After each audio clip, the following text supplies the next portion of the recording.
Hello students, कैसे हो। स्वागत है आपका अपने YouTube channel study for maths. सभी ने पढ़ लिया होगा, हमने द्विघात समीकरण पढ़ा चुके हैं 4.2 तक। आज हम स्टार्ट करेंगे 4.3। किसी को कोई सवाल में प्रॉब्लम हो तो बताओ, नहीं तो हम आगे शुरू कर रहे हैं। अब आज हम पढ़ेंगे 4.3। 4.2 तक हम करा चुके हैं, ठीक है। आ जाओ। 4.3 में पहला क्वेश्चन है, निम्न द्विघात समीकरण के मूलों की प्रकृति ज्ञात कीजिए। मूलों की प्रकृति पता है आपको, मैंने बताई नहीं बताई। आ जाओ, देखो पेज नंबर 52 पे दे रखा है आपको। दो भिन्न वास्तविक मूल होते हैं यदि, पहले सुनो क्या होता है। एक समीकरण होती है हमारे पास,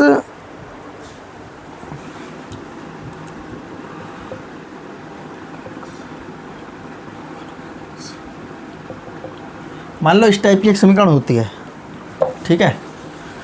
इस टाइप से होती है हमारे पास 2x² + 5x - 10, कुछ भी, मतलब किसी टाइप में समीकरण, द्विघात समीकरण यही है हमारे पास।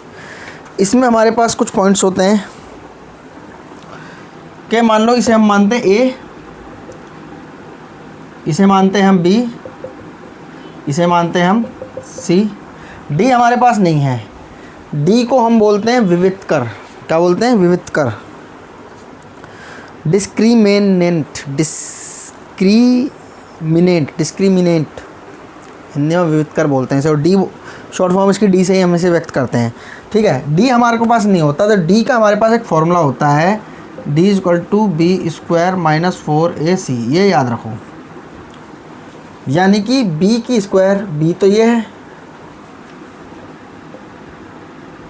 ठीक है। b का मान क्या है? 5 है, इसकी स्क्वायर -4 इंटू a का मान 2 है, इंटू c का मान कितना? -10। ये कितना हो गया? 5 × 5 = 25, 4 दूनी 8, 8 दाम 80, वो भी माइनस माइनस प्लस के हो गए। कितना हो गया ये? 105। अब यहाँ से ही आगे का समाधान है,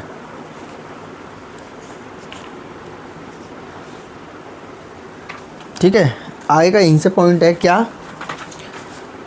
डी तुम्हें पता चल गया कैसे निकलना है, ए बी सी और डी। डी निकल गया, ठीक है। यदि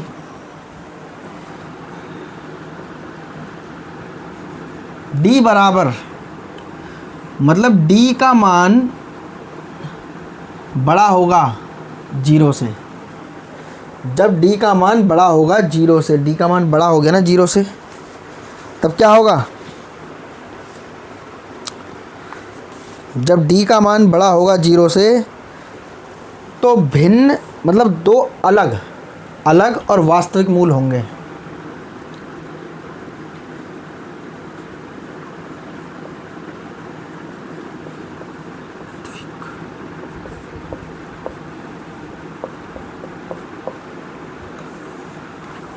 ठीक है।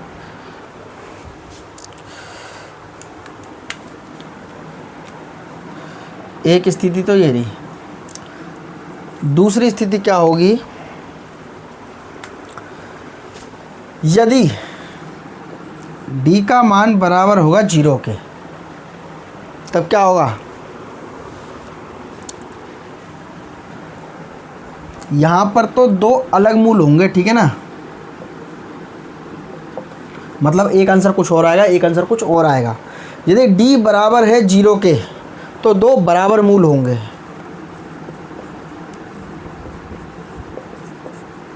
और वास्तविक। आगे समझ में?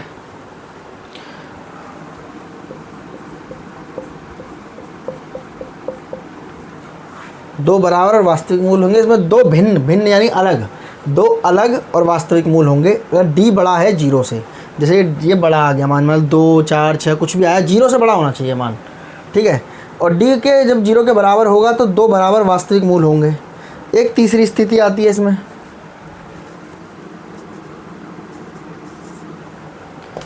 तीसरी स्थिति क्या आती है?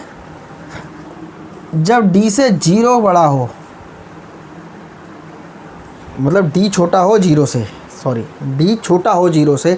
जीरो से छोटा क्या होता है, जब माइनस में मान आ जाता है, -1 -2 -3 -4 कुछ भी आ जाता है, तो वो डी छोटा हो जाता है जीरो से। तब क्या होगा, तब उसका कोई वास्तविक मूल नहीं होगा।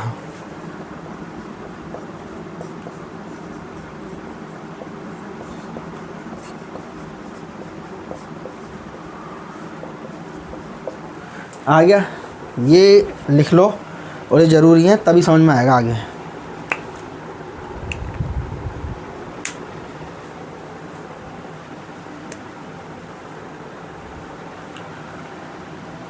To different real roots, two equal real roots, no real roots, ठीक है, ये होता है। दो भिन्न वास्तविक मूल होंगे, दो बराबर वास्तविक मूल होंगे और कोई वास्तविक मूल नहीं होगा।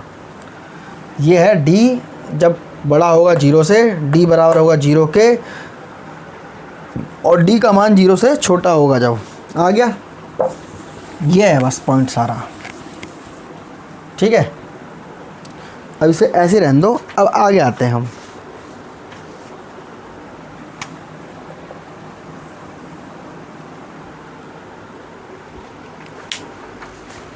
आगे आओ, क्या कह रहा है, यदि द्विघात समीकरण के मूल प्राकृतिक ज्ञात कीजिए, मूलों का अस्तित्व हो तो उन्हें ज्ञात भी कीजिए। दो द्विघात समीकरण के मूलों की प्राकृतिक ज्ञात कीजिए। कैसे ज्ञात करोगे प्राकृतिक? क्वेश्चन 1 का फर्स्ट क्या है, 2x² - 3x, 2x² - 3x + 5 = 0। इसमें देखो a कितना है 2, b कितना है -3 और c कितना है 5। तो d क्या होगा, b² - 4ac, b का मान क्या है -3 की स्क्वायर -4 गुणा a का मान कितना है 2 और c का मान कितना है 5। 3 तिया 9, भाई माइनस माइनस प्लस हो जाएंगे, 3 तिया 9, 4 दूनी 8, 8 पंजे 40, कितना आया -31। अब क्या है ये बताओ, क्या है इसकी वो बताओ।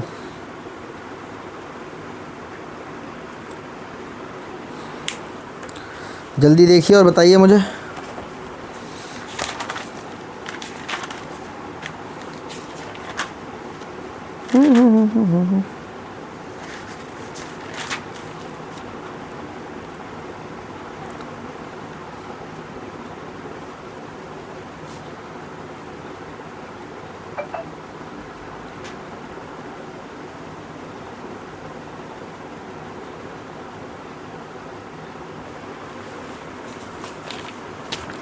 नहीं आया समझ में, मैंने अभी बताया तुम्हारे को। क्या है इसमें -31 है, यानी कि जीरो से छोटा है ना। जब d जीरो से छोटा होगा तो दो वास्तविक मूल होंगे लेकिन अलग। तो क्या है यहाँ पर, दो भिन्न वास्तविक मूल होंगे। कर लो अगर फाइंड करना चाहते हो तो। भाई कैसे करेंगे उसके, 2 पंजे 10, ऐसे वेक्टर 3 आए तो कैसे करो, यहाँ से वेक्टर 2x² - 5x + का 2x + का 5 = 0। यहाँ से क्या हुआ, 2x नहीं ले सकते क्योंकि कॉमन बन नहीं रहा। यहाँ पर हम x कॉमन लेंगे तो x 2x - 5, यहाँ पर प्लस का 1 लेंगे।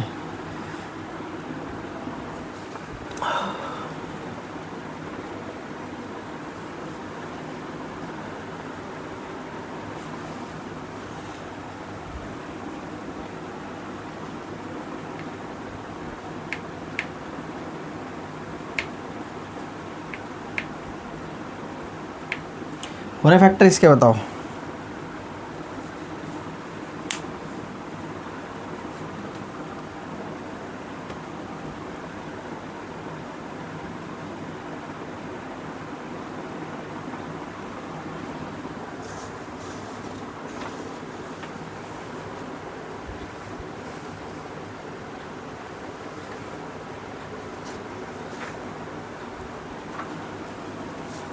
कैसे निकालेंगे? गुणनखंड विधि नहीं आती है, दूसरी विधि आती है।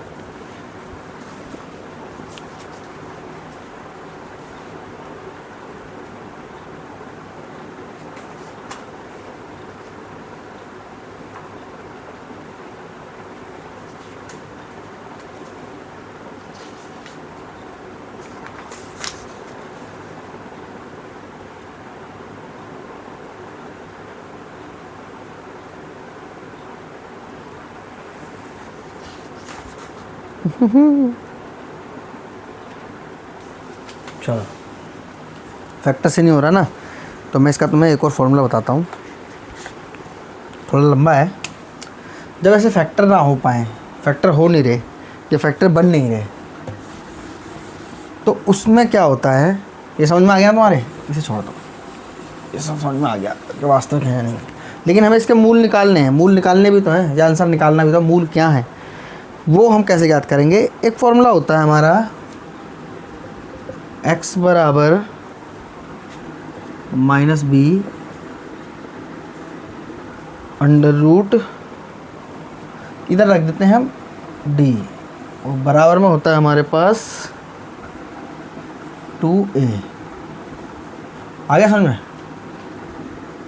कैसे भाई? -b, माइनस पहले से ये है, -b रखोगे कितना आ जाएगा? प्लस का 3। प्लस माइनस इसलिए रहता है कि हमेशा दो रूट निकलते हैं ना, दो हिस्सों में हम मान निकालते थे, जैसे पहले निकालते हैं फैक्टर करके, एक यहाँ आता है एक यहाँ आता है, उसी तरह से इसलिए दो प्लस माइनस रखते हैं हम, ठीक है। अब डी का फॉर्मूला मैंने तुम्हें अभी बताया, b² - 4ac, यानी कि b² - 4ac। b का मान कितना है? -3 की स्क्वायर -4 गुणा a का मान 2, c का मान 5, 3 तिया 9, 4 दूनी 8, 8 पंजे 40 माइनस का 31, डी का मान, ठीक है। रख दो यहाँ पर, अंडर रूट में क्या है? 2 × a का मान कितना है? 2, यानी कि 3 प्लस अंडर रूट 31/4, एक बार ये आएगा, एक बार आएगा 3 माइनस अंडर रूट 31/4, एक बार प्लस में एक बार माइनस में, से दो ऐसे निकालते हैं ना, ये है इसके रूट, ठीक है। उससे फैक्टर नहीं होंगे। आगे समझ में? इसे लिखा रहने तो तभी पता चलेगा वास्तविक मूल और कौन से होते हैं। यानी कि इसमें हम लिखना चाहेंगे तो क्या लिखेंगे कि दो अलग वास्तविक मूल हैं, दो भिन्न मतलब अलग अलग वास्तविक मूल हैं, ठीक है। नेक्स्ट क्वेश्चन नंबर 2 कराओ, आ जाओ।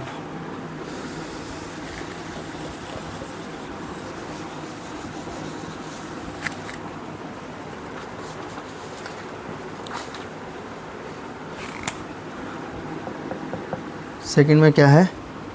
3x² - 4 under root 3x, 3x² - 4 under root 3x + 4 बराबर 0। क्या है? फिर वही निकालो, a बराबर 3, b बराबर -4 अंडर रूट 3 और c बराबर 4। तो d कैसे निकलेगा? -b² - 4ac, ठीक है। b का मान कितना है? ये माइनस का है, ठीक है। -4 अंडर रूट 3 -4 × a का मान कितना है? 3 और c का मान कितना है? 4। यहाँ करो, 4 चौक 16 और ये 3 बाहर आ गया, 4 तिया 12, 12 चौक 48, 16 तिया 48। जब d बराबर 0 होगा तो क्या होगा? दो बराबर वास्तविक मूल होंगे, तो क्या होगा? ये बराबर वास्तविक मूल इक्वल रियल रूट्स, ठीक है। इक्वल रियल रूट, इंग्लिश में बच्चे पढ़ते हैं तो वो ये पढ़ते हैं, ठीक है। दो बराबर वास्तविक मूल हैं, और यहाँ पर क्या लिखेंगे हम? वास्तविक मूल हैं लेकिन बराबर नहीं है, ठीक है। आ जाओ, आज इसको ख़त्म करेंगे हम, क्योंकि समांतर श्रेणी भी स्टार्ट करनी है हमारे को, वो लंबा चैप्टर है वैसे ही, उसमें हमें टाइम लगने वाला है। आज हम द्विघात समीकरण ख़त्म कर देंगे इसलिए। तीसरा,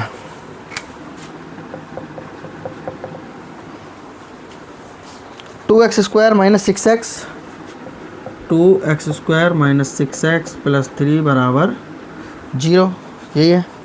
ठीक है, क्या है इसमें, a बराबर 2, b बराबर -6, c बराबर 3, d बराबर b square minus 4ac, b का मान -6 की स्क्वायर माइनस 4 इंटू a का मान 2 इंटू c का मान 3, 6 6 36, 4 दूनी 8, 8 तिया 24।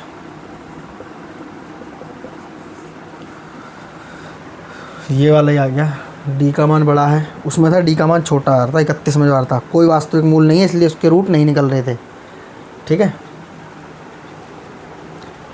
इसमें क्या है, डी बराबर डी बड़ा है 0 से, तो 2 वास्तविक मूल होंगे अलग। ठीक है, तो क्या होगा यहाँ पर, वास्तविक मूल है। ठीक है, 2 डिफरेंट वास्तविक मूल हैं। सबसे पहले का हमारे पास -31 आ रहा था, तो वो क्या था कि कोई मूल नहीं था उसमें, इसलिए। ठीक है ना, आ गया समझ में। चलो, मूल के बारे में समझ में आ गया तुम्हारे को।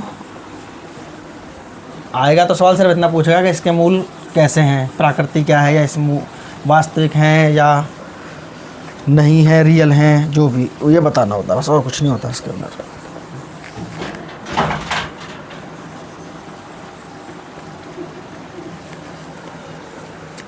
आ जाओ, नेक्स्ट सवाल कह रहा है ये कि 2x स्क्वायर प्लस के एक्स प्लस 3 बराबर 0, इसमें के का मान ज्ञात करना है हमें।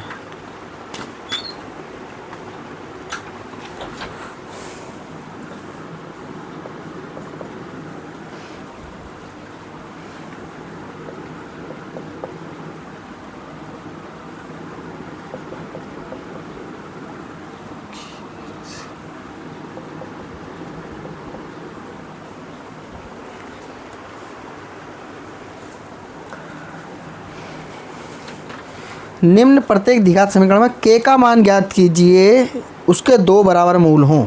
2 बराबर मूल कब होते हैं, जब d बराबर 0 होता है।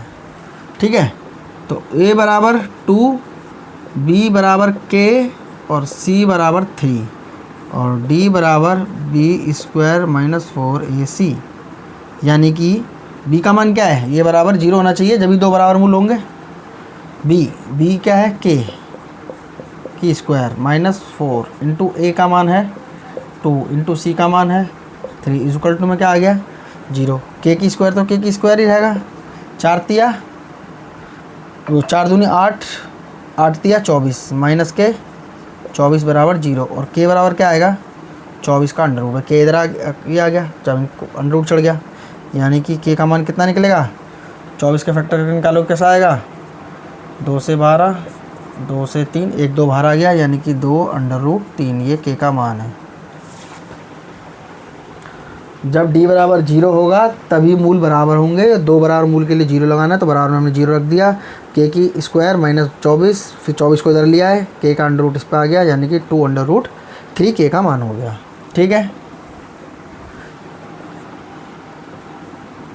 दूसरा देखो, के एक्स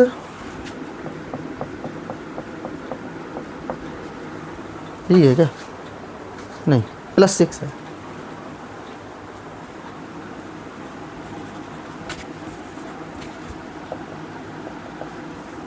क्या करें, करो मल्टीप्लाई, के एक्स स्क्वायर आ गया, फिर यहाँ पर माइनस का 2kx आ गया और यहाँ पर प्लस का 6 बराबर 0। क्या होता है a बराबर k, b बराबर -2k, c बराबर 6, d बराबर b square minus 4ac। b का मान क्या है माइनस का 2k का स्क्वायर माइनस का 4 गुणा a का मान क्या है k और c का मान क्या है इंटू 6 बराबर करो 2 दूनी 4 के की स्क्वायर 4 के 4 6 24 के। कब आएगा 2 बराबर मूल, जब बराबर 0 के होगा, यानी d का मान हमने 0 रख दिया। करो 4 के स्क्वायर माइनस 24 के बराबर 0, 4 के स्क्वायर बराबर ये इधर जाएगा 24 के आ गया। कैसे करेंगे, के नीचे के आ गया, ये नीचे आ गया इसके, ये 4 नीचे चला गया, मतलब ये यहाँ चला गया और ये यहाँ आ गया नीचे। के से के कट गया, 4 6 24, तो के का मान कितना आ गया 6। ईजी है, इस तरह से सवाल करने हैं तुम्हारे को। मैंने कहा ना दिगा समीकरण हम ख़त्म कर देंगे। आ जाओ, तो उतार लो उसको, आप देखना है समझ लो उसे। नेक्स्ट ये कह रहा है कि क्या एक ऐसे आम की बगिया बनाना संभव है जिसकी लंबाई चौड़ाई से दुगनी हो।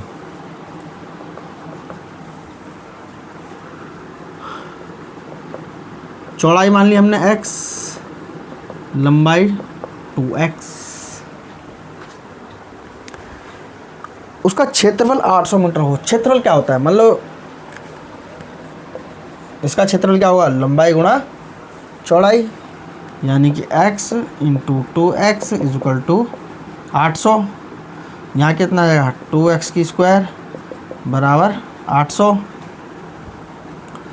और x स्क्वायर 800, ये कहाँ आएगा बट्टे में 2, 400, x बराबर 400 की अंडर रूट x बराबर 20।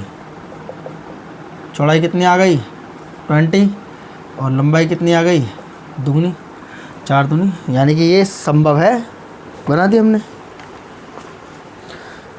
भाई, लंबाई हमने ज्ञात कर ली 24 और चौड़ाई हो गई 20। ठीक है, या इसे लास्ट में ऐसे लिख सकते हैं, बगिया की चौड़ाई बराबर 20 और लंबाई 40। यह संभव है।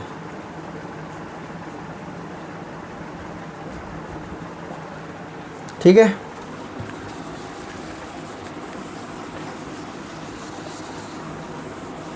देख लो इसको आप।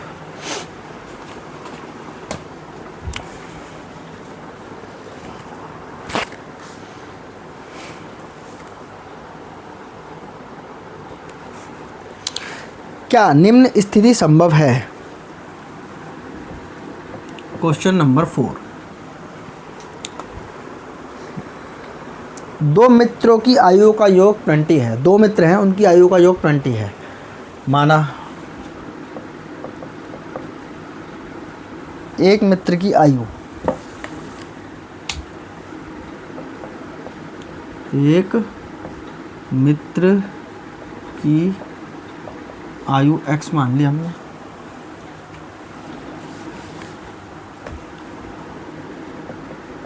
माना एक मित्र की आयु x, तो दूसरे की क्या होगी भाई, दोनों का योग 20 आ रहा है तो 20 माइनस x हो जाएगी। अब उसने कहा है कि 4 वर्ष पूर्व, 4 वर्ष पूर्व उनकी आयु, पहले तो 4 वर्ष पूर्व जाएंगे हम, तो एक की के पहले मित्र की क्या हो जाएगी भाई x माइनस 4 हो गई, और दूसरे की 20 माइनस x माइनस 4, यानी कि 16 माइनस x भाई 4 16 20 में से घट जाएंगे। तो क्या थी, दोनों का गुणनफल 48 था। ठीक है, यानी कि x और 16 माइनस x बराबर किसके था 48 के। कर दो, सॉरी x माइनस 4 आएगा ना, क्योंकि 4 साल पहले दोनों की, 4 साल पहले है, एक की कोई है, तो भाई एक की हो गई x माइनस 4 और एक की हो गई 16 माइनस x बराबर किसके है 48 के। यहाँ आएगा 16x, यहाँ आएगा माइनस x की स्क्वायर, यहाँ आएगा 16 चौक 64 और यहाँ आएगा प्लस का 4x बराबर कितना है 48 की। भाई इसको हम उधर ले जाएंगे, प्लस का करना ज़रूरी है, इसे माइनस की जगह प्लस हो गया ये। अब यहाँ पर ये देखो 16 और 4 20 हो गए, उधर जाके कितने हो गए माइनस के 20x, यहाँ 64 है, उधर जाके कितना हो गया, प्लस का हो गया, यानी कि x square minus 20x plus, जोड़ो से कितना हो गया 112।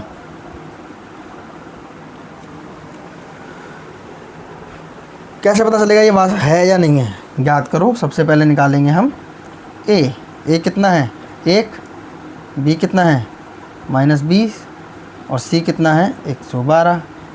डी बराबर कितना आना चाहिए, पी की स्क्वायर माइनस 4ac, डी का मान है माइनस का 20 पे स्क्वायर चढ़ा देंगे, यहाँ आएगा 4 गुणा 1 गुणा सी का मान कितना है 112 बराबर 400 माइनस यहाँ कितना आएगा 12 चौक 48, यानी कि 448, यानी कि माइनस का 48। जब माइनस का आ गया तो वो तो रूट बनेंगे ही नहीं, रूल वो मूल है ही नहीं उसके, तो ये तो है ही नहीं, ये बन ही नहीं सकती ठीक है ना, ये समीकरण बन नहीं सकती और इसका हल भी नहीं निकलेगा क्योंकि माइनस में आ गया ना, डी से छोटा आ गया, और जब डी से छोटा आएगा तो क्या होगा, कोई मूल नहीं है उसके, ठीक है ना, तो ये नहीं होगी, ये सॉल्यूशन ही नहीं निकलेगा इसका।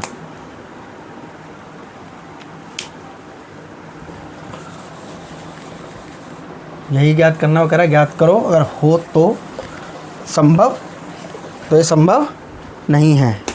माइनस में नहीं हो सकती ना भाई, उम्र कभी माइनस में होती है क्या, कभी कोई कहता है कि मैं अभी -4 साल छोटा हूँ, अभी 4 साल बड़ा बाद में हो जाऊँगा, नहीं ना, स्टार्ट तो वहीं से होता है, कुछ तो आना चाहिए यहाँ पर, चाहे 48 आता है, 4 आता, 5 आता, कुछ तो आता, लेकिन माइनस में नहीं हो सकती ना कभी भी उम्र, तो ये संभव नहीं है, ठीक है ना। क्या निम्न स्थिति संभव है, तो यहाँ लिखोगे आप यह संभव नहीं है। क्वेश्चन नंबर 5,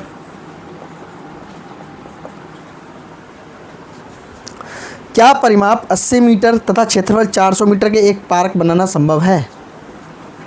एक पार्क बनाना संभव है जिसका परिमाप 80 हो और क्षेत्रफल 400 हो, और यदि है तो उसकी लंबाई और चौड़ाई ज्ञात कीजिए। भाई परिमाप 80 है, पहले तो आप वो करो, माना चौड़ाई x और लंबाई y, ठीक है। परिमाप का फॉर्मूला लगाओ, क्या होता है, लंबाई प्लस चौड़ाई।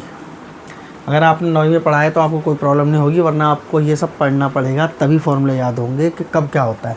परिमाप का फॉर्मूला है 2 गुणा लंबाई प्लस चौड़ाई। लंबाई कितनी है x, मतलब आगे पीछे कर लो, लेकिन लंबाई प्लस चौड़ाई है, ठीक है। ये तो हो गया हमारा परिमाप, लेकिन अभी इसका हल निकाला है उसने, कितना कहा 80 ना, इसने कहा ये 80 है, यानी कि 2x प्लस 2y बराबर किसके है 80 के।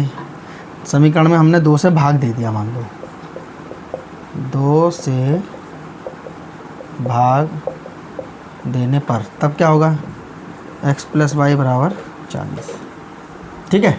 जब इसको हम यहाँ ले आते तब भी ये 40 हो जाता है, यानी x प्लस वाई 4 और 40, समीकरण एक मान लिया हमने ये। नेक्स्ट क्या कह रहा है कि उनका क्षेत्रफल 400 है। क्षेत्रफल का फॉर्मूला क्या होता है, क्षेत्रफल होता है लंबाई गुणा चौड़ाई। लंबाई क्या मानी हमने y, चौड़ाई क्या मानी x, और किसके बराबर है 400 के, ठीक है। अब हमें यहाँ नहीं पता, इसका इसमें कर लो या कुछ भी, मान लो हमने यहाँ से x का मान निकालना है हम, तो x बराबर है 400, y कहाँ जाएगा बट्टे में, यहाँ आता है भाई, ये यहाँ पर आता है, बट्टे में आ गया, ठीक है। अब वही आ गया x का मान समीकरण 1 में रखने पर, समीकरण 1 क्या है ये मान के चले हम, ठीक है ना।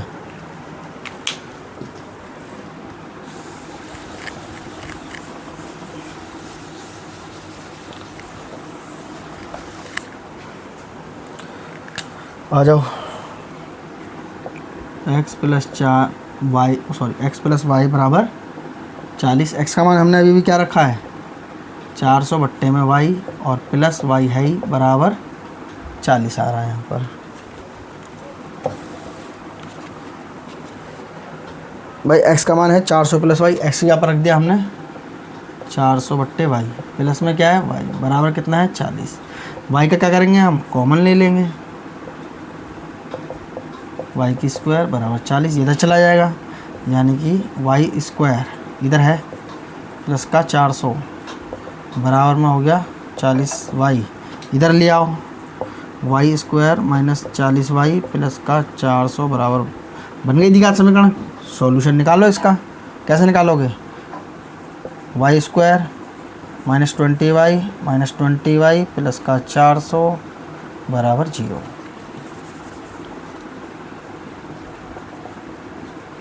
ठीक है, इसके ऐसे फैक्टर करेंगे ना कि गुणा करें तो 400 आए, 20 की गुणा करो तो 400 आएगा, और 20 और 20 को जोड़ोगे तो 40 आएगा।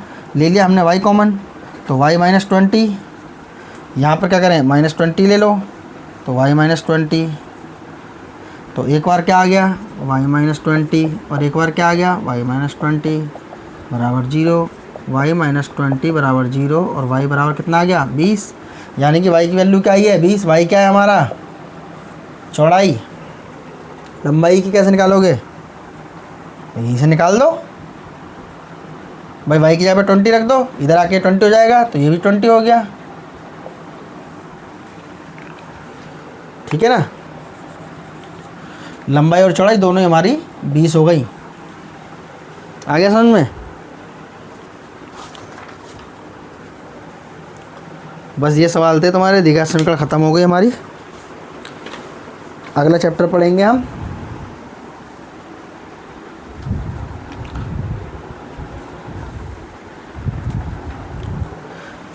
पढ़ेंगे हम पांचवा क्या है हमारे पास, समांतर श्रेणी।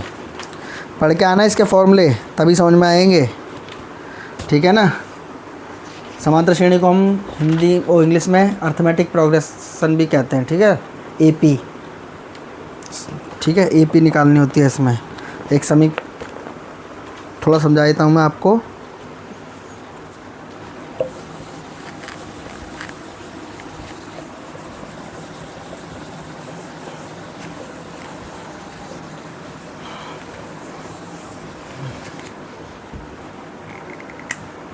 क्या होता है कि एक हमारे पास सीरीज़ होती है, एग्ज़ाम्पल के लिए मान लो 2, 4, 6, 8, 10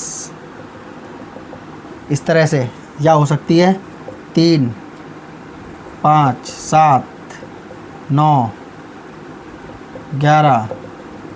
अब तुम कहोगे सर इसमें 2 का ही गैप क्यों आ रहा है? ज़रूरी नहीं है, ये भी हो सकती है 0, 4, 8, 12, 16। लेकिन समांतर श्रेणी कहलाएगा भाई जिनके बीच का गैप बराबर होगा। भाई यहाँ से 4 और 8 के बीच में कितना गैप है 4, 8 और 12 के बीच में कितना है 4, 12, 4, 16 के बीच में कितना है 4, ऐसे 3 और 5 के बीच में 2, 5 और 7 के बीच में 2, इस तरह से जिसमें गैप होगा मतलब बराबर, उसी को बोलते हैं समांतर श्रेणी। समांतर चलती रहती है, इसमें 2 काम होते हैं।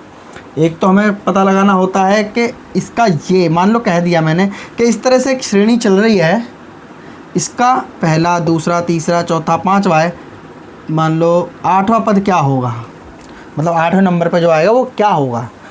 भाई अगर वैसे तो तुम लगा लोगे 3, 5, 2 ऐसे जोड़ के, लेकिन लंबा सवाल आया था कि 100वां क्या होगा, 110वां क्या होगा, इस तरह से पूछ लेता है, वो निकालना होता है। कभी कभी क्या पूछ लेता है ये कि ऐसे ऐसे ऐसे ऐसे चल के हमने मान लो हमने यहाँ तक आए 12वां पद तक, और यहाँ पर मान लो 120 आ गया या मान लो 60 आ गया, तो कहता है इनका जोड़ बताइए क्या है, योग, समांतर श्रेणी का योग, समांतर श्रेणी का nवां पद।